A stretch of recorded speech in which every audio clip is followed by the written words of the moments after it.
So this tutorial is going to show you how to download and use fonts.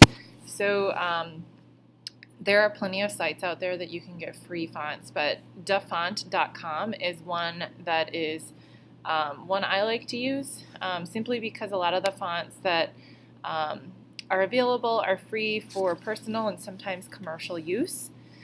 Personal use, basically you can use them for anything personal, and commercial means if it's free for commercial, you can use it on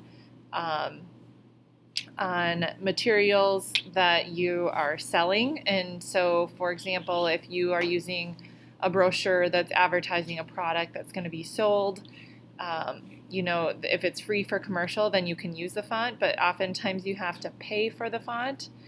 You don't want to run into any copyright issues if you are using a font for a client, for example.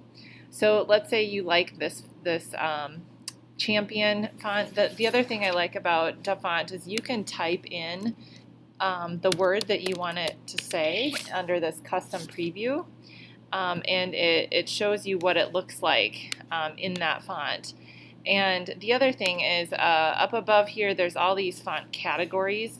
So if you're looking for a script font that looks handwritten, you can go into that category, and then you can type your word here and hit enter, and it'll just show you what it looks like in that font. So let's say you like this Georgina.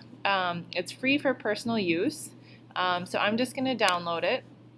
It's going to download as a zipped file, which is a file that holds many files within it. It just compresses it.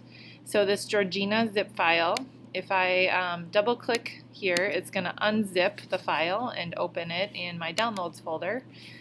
So here's the zip file, which we don't need, and then here's the file that has been unzipped, and it's got the files in it.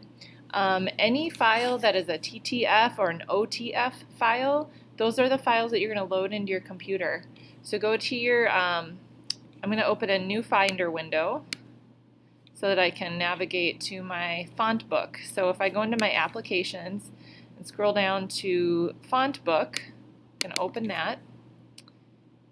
I have plenty of fonts in here, as you can see, and I'm just going to drag. Oftentimes you can just drag these two. I'm holding the shift key, and I'm going to drag these two TTF files in, and it's going to install them. Yours will not ask for a password.